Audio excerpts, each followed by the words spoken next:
Ing sangisore kelap-kelipe lampu kutha lan ramene jaman modern abad 21, ana anomali budaya sing kedadian ing tanah Jawa saben taune.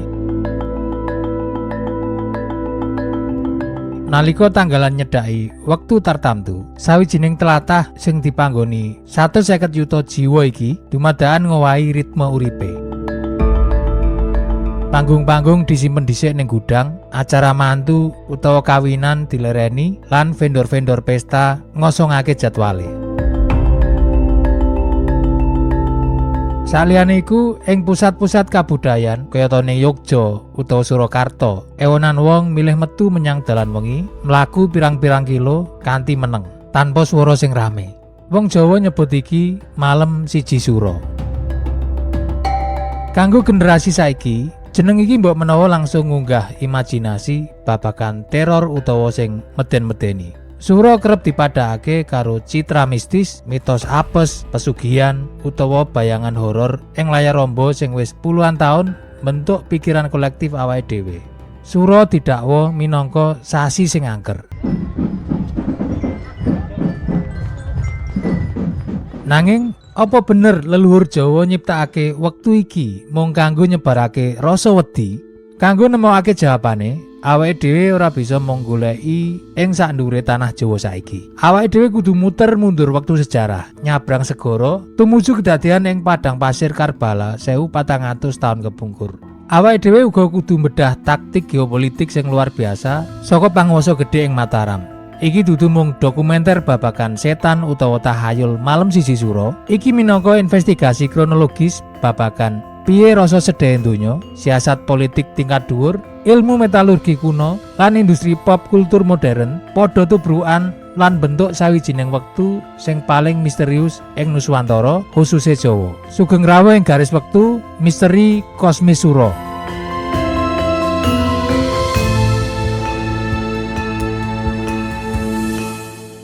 Garis wektu misteri iki diawiti saka 1300 tahun kepungkur. Adoh ing jabane wates tlatah Nuswantara, ing sawijining ora-ora garing sing jenenge Padang Karbala, cedhak pinggiran Kali Efrat, Irak.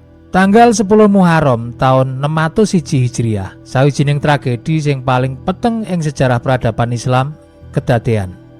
Sayyidina Husain bin Ali, putu kandunge Kanjeng Nabi Muhammad sallallahu alaihi wasallam, bareng karo keluarga cilike dikepung karo puluhan ewon tentara sing nggo gaman lengkap ing sangisore perintah dinasti Umayyah. Dina iku dudu mung perang biasa, iki minangka pembantaian sing ora imbang. Sayyidina Husain sing emoh tunduk karo kedzaliman gugur bareng karo pendereke sakwise pirang-pirang dina ngrasakake ngelak banget ing sangisore srengenge gurun sing panas kentar-kentar.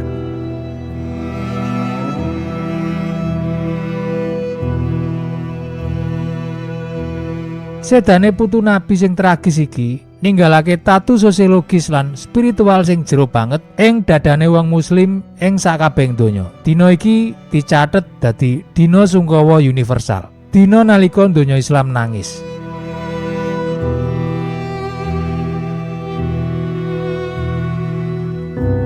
Banjur piye carane tatu ing tanah Arab bisa nresep jero banget menyang urat nadine kabudayan Jawa?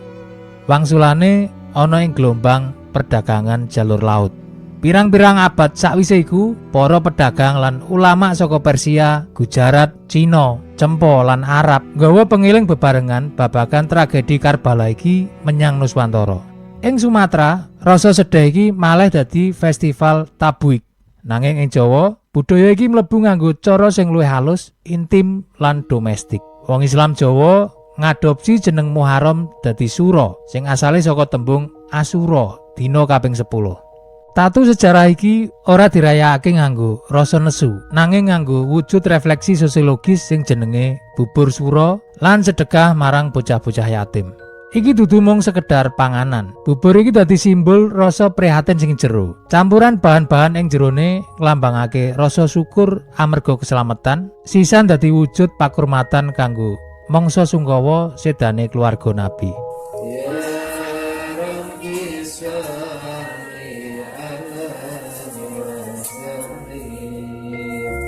Ing kene iki benang abang sosiologise dadi talenan sing kenceng. Rasa kurmat lan empati kamanungsan sing dhuwur nggawe wong Islam Jawa ngrasa ora pantes utawa miturut spiritual dianggep ora ilok kanggo nganakake kajatan sing rame. Pas ing sasi nalika keturunane Nabi dipungkasi.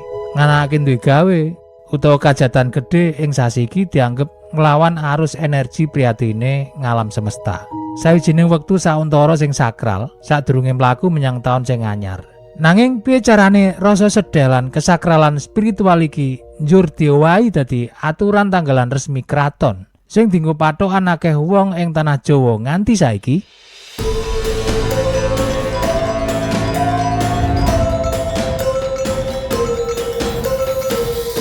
Mlebu ing awitan abad kaping 17. Nalika kuwi tanah Jawa lagi ana ing kahanan sing mbebayani tenan. Kesultanan Mataram Islam pancen ngadeg dadi kerajaan sing paling gedhe. Nanging ing sakjroning kahanan kuwi ana bom wektu sosiologis sing lagi mlaku lan iso sakwayah-wayah meledos. Sakwise gagal anggone Mataram nyerang gedhe-gedhenan menyang Batavia ing taun 1628 lan 1629, panguwasa paling dhuwur Sultan Agung sadar ana bab sing wigati banget. Mungsuh paling gedhene Mataram dudu mung benteng VOC sing kuat, nanging mungsuh sing paling gedhe yaiku potensi cerah ing satengahe rakyate dhewe. Wong-wong pesisir lor sing akeh-akeh para santri lan pedagang urip nganggo hitungan tanggalan Hijriah Islam. Dene wong-wong pedalaman sing uripe saka tani lan kenthel karo kejawen isih setya nggunakake tanggalan Saka Hindu tinggalane jaman Majapahit. Rong kelompok gedhe iki urip ing sak omah sing jenenge Mataram, nanging mlaku nganggo rong wektu sing beda. Bebedane tanggalan iki iso nggawe gegeran sosial, ngrusak sistem pajak lan sing paling parah nggawe ringkih kekuatan militer kanggo nglawan penjajah mergo bebedan pinemu lan cara. Ing kene iki sejarah nyatet salah siji kaputusan geopolitik sing paling pinter ing Nuswantara. Ing taun 1633 Masehi, Sultan Agung njupuk langkah wani sing ora tau dipikir karo sapa wae. Kalebu VOC ing Batavia. Panjenengane ngetokake aturan kerajaan yaiku ngendhegake panganggone tanggalan Saka lan gawe sistem wektu anyar sing diarani tanggalan Jawa. Coba gatekno pintere carane ngitung. Sultan Agung ora mbusek kabeh sistem tanggalan Saka supaya rakyat pedalaman ora kaget lan ora ngrasa dadi korban keputusan negara. Panjenengane tetep nerusake angka taun Saka sing wektu iku ana ing angka 1555. Nanging cara ngitunge diowahi total. Saka sing biasane ngetutke petungan bulan lan srengenge kayata kalender Saka, dadi ngetutke petungan mubenge bulan nuruti tanggalan Hijriah Islam. Jeneng-jeneng wulane uga diowahi dadi jeneng-jeneng anyar kayata Suro, Sapar, Mulut, Bakdo Mulut, Jumadil Awal, Jumadil Akhir, Recep, Ruah, Poso, Sawal, Apit lan Besar. Lan dina pisanan saka gabungan sing luar biasa iki tiba pas ing tanggal 1 Muharram. Ing sangisore aturane sultan, dina sing duwe sejarah kuwi resmi dijenengi 1 Suro.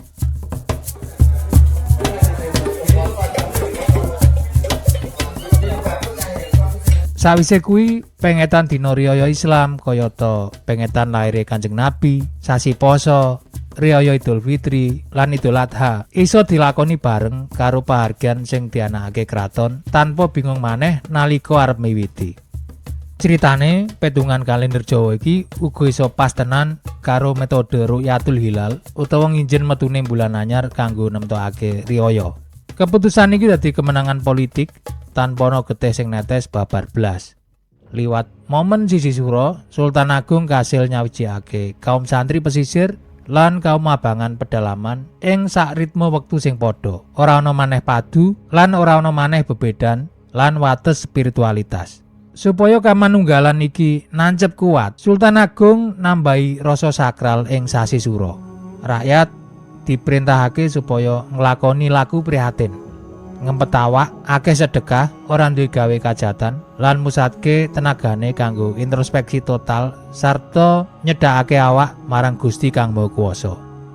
Meh padha karo perayaan Nyepi sing dilakoni dening umat Hindu ing Pulo Bali, nanging ning kene didasari saka piwulang luhur sing diajarake para sesepuh Islam Jawa. Mula ing sakwalike jubah mistise, sura kuwi sejatine alat kanggo nyawijikake bangsa. Sultan Agung manfaatke kahanan sepi ing sasi sura kanggo nyelarasake jiwane kabeh rakyat Mataram. Pas mayuta wong ana ing sepine pahargyan sing padha senajan beda budaya, ing kono kuwi kasetyan marang sawijining negara kawujud. Nanging manunggaling kosmik iki ora mung mandheg ing sistem tanggalan ing dhuwur kertas. Energi sakral saka siasat politik iki uga kudu dialirke kanthi wujud fisik menyang barang-barang sing paling wadi sing diduweni karo peradaban Jawa. Nalika tanggalane Sultan Agung ngunci posisi ing siji sura, ngalam semesta ing kosmologi Jawa dianggep lagi ngalami transisi gede. Iki minangka wektu ngaso makrokosmis ing titik ing ngendi energi langit lan bumi dianggep lagi ana ing posisi sing paling murni nanging uga paling rentan. Tumrap peradaban Jawa kuno, keselarasan antarané jagat gede utawa ngalam semesta lan jagat cilik utawa awake menungso lan barang-barang ing sakupenge kuwi dadi sawijining babagan sing kudu dilakoni. Lan wujud fisik sing paling nyata saka penyelarasan kosmik iki disimpen ing sakjroning gaman sing disakralake, keris pusaka.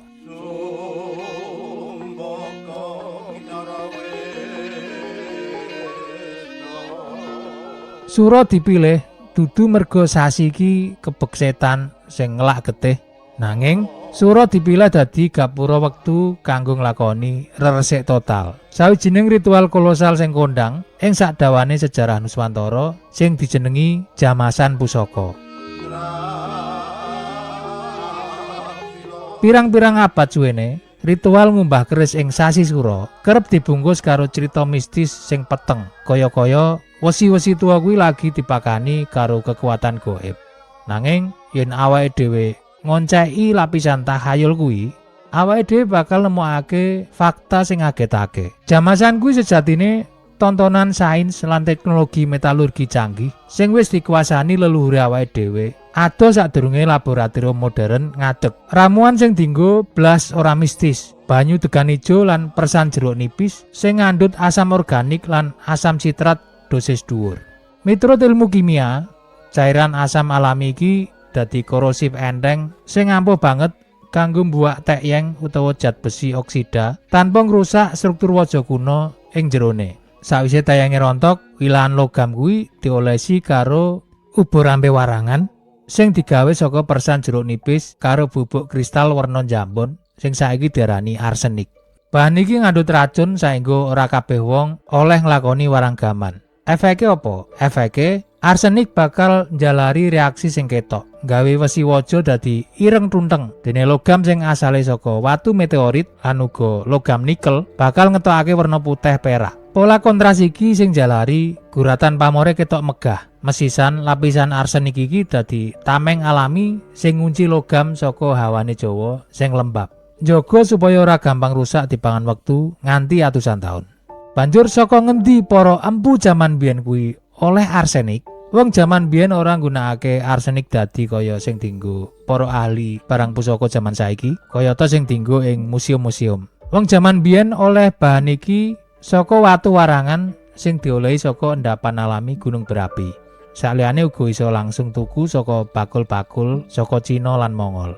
Watu kuwi diobong lan banjur digecek alus. Iki proses sing rumit lan bebayani sing mung iso dilakoni para empu keris jaman dhisik. Nalika nglakoni jamasan, wong-wong kuwi uga biasane poso dhisik ben lakune ora grusa-grusu. Ing kene budaya Jawa kuno banjur nglebur karo ajaran hakikate Islam. Dadi ngresiki pusaka ing sasi sura kuwi dudu mung ngopeni fisike gaman. Gaman ing filosofi Jawa kuwi wujud terusane wateke sing duwe. Pas empu lan abdi dalem nggosok tekyeng saka wilahan keris, sejatine wong-wong kuwi lagi nglakoni metafora spiritual tingkat dhuwur. Ngumbah jiwa, ngilangake tekyenge ego, ngresiki reregetan serakah lan ngedemake amarah sing wis numpuk ing atine menungsa suwene setahun. Sura kuwi wektune leren kanggo nyawang landhepe wilahan pusaka. Banjur takon marang awake dhewe, sepira landhepe nurani lan pikiran sing awake dhewe duweni kanggo ngadepi taun sing anyar. Kabudayan Jawa kasil ngunci sains metalurgi, strategi politik, lan reresik spiritual ing sajroning wadah wektu sing sakral sing jenenge sura. Sawijining warisan intelektual sing rapi lan luhur. Banjur, piye ceritane sistem ilmu sing apik lan filosofis banget iki iso malik gremyang ing jaman modern?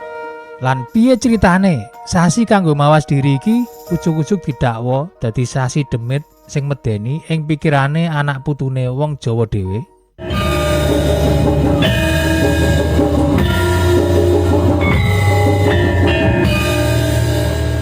Nganti pungkasan abad 20, sasi sura tetep ngadeg jejeg dadi benteng spiritual sing murni lan filosofis. Nanging ing taun 1988 ana ombak kabudayan anyar sing lair saka layar bioskop lan ngowahi kabeh iku. Industri film Indonesia ngetokake film horor legendaris sing dibintangi Ratu Horor Indonesia, Susana, kanthi irah-irahan sing spesifik tenan, yaiku Malam Satu Suro. Film iki dudu mung hiburan musiman wae. Iki banjur dadi bledosan budaya, dadi ngowahi makna suasana sepi, adem lan sakral sing wis dibangun karo Sultan Agung nganti suwene atusan taun, dadi makna anyar sing digawe saka layar tancep lan TV. Mergo ndelok film iki nalika aku cilik, aku uga dadi kelingan terus rupane sundel bolong sing matane ireng, rambute dawa lan dasteran putih iku. Film iki meledak ing pasaran lan tanpa disadari wineh rasa wedi sing anyar awet ditandur menyang alam ngisor sadar kolektif bangsane dhewe. Wiwit momentum taun 88 kuwi kedadean sawijining fenomena sing ing ilmu sosiologi diarani pembajakan makna utawa komodifikasi rasa wedi. Puluhan tahun candake media TV, majalah mistis, nganti kreator konten digital zaman saiki nyawang sakralisasi sura dadi barang dagangan sing payu kanggo didol. Cerita-cerita horor terus digawe maneh, didandani lan diaturake maneh saben taune. Sepi kuwi saiki diartekake mergo setan-setan lagi padha kluyuran ing jaban omah. Pungkasane dadi ana pergeseran psikologis sing fatal ing satengahé masyarakat modern. Luwih-luwih generasi nom, sura sing sejatine wektu kanggo ngadepi egone dhewe, malah dadi sasi nalika manungsa wedi setengah mati karo setan ing jaba kono. Rasa hormat karo sejarah malah dadi wedi marang tahayul. Awake dhewe ora iso ngrasakake maneh energi prihatin saka Karbala utawa energi kekuatan saka pintere Sultan Agung. Ya iki tragedi kabudayan modern awake dhewe. Awake dhewe kerep sibuk ngopeni bungkuse wae nanging kelangan inti sing paling jero. Awake dhewe kenal rituale, awake dhewe nekani panggonane, nanging awake dhewe lali karo rancangan spiritual sing digawe karo para leluhur. Saiki kabeh pecahan cangkriman saka garis wektu 1400 taun wis kawedhar utuh ing ngarepe awake dhewe. Sura minangka wektune awake dhewe kanggo awit mangerteni sejarah. Kanthi harfiah, sura uga dimaknai wani. Tegese ing lembaran anyar iki, awake dhewe kudu wani kanggo ngawiti urip sing luwih apik lan luwih mulya tinimbang sadurunge. Awake dhewe sadar yen pantangan gawe kajatan ing sasi iki sejatine dudu merga wedi sial utawa dioyak kutukan gaib. Pantangan kuwi sejatine minangka kesadaran utawa wujud empati historis sing dhuwur, sawijining kesepakatan sosiologis kanggo njupuk wektu ngaso kosmik. Sasi sura kuwi uga dudu soal setan-setan sing pating kleyang ing jaba kono. Sura kuwi kaca gedhe sing disediakake karo peradaban biyen supaya awake dhewe wani nyawang marang jerone awake dhewe. Mungsuh sejati sing kudu diwedeni lan ditaklukake pas malam siji sura dudu lelembut gaweane industri hiburan, nanging ego, nepsu lan angkara murka sing pating kleyang ing jerone dadane awake dhewe. Ing peperang tlatah kayata makam Sunan Kudus utawa makam Nyai Ageng Ngerang, wulan sura uga dipengeti kanthi buka luwur utawa ganti slambu. Setahun pisan. Iki sejatine uga ngandhut makna filosofis kuwi mau. Ing endi nalika tanggal haule tokoh ora iso ditemtokake, mula pengetan haule dibarengke karo tanggal siji sura kanggo ngepaske karo filosofis bela sungkawa lan mengeti lembaran nasib anyar sing diukir saka jasane tokoh sing disarekake kuwi. Mula banjur diwacake manakib alias cerita sejarah apik sing iso digugu lan ditiru. Nanging mesti wae ya isih akeh sing salah tampa. Lan dadekake iki mung kanggo golek cuwilan kain utawa pawai sing ora penting tanpa ngerti hakikate. Mula perlu tak tegeske maneh yen ngormati sura kuwi tegese ngopeni pangeling-eling sejarah. Aku Arif, matur nuwun wis ngliwati garis wektu bareng aku. Insyaallah awake dhewe bakal ketemu maneh ing video-video candhake.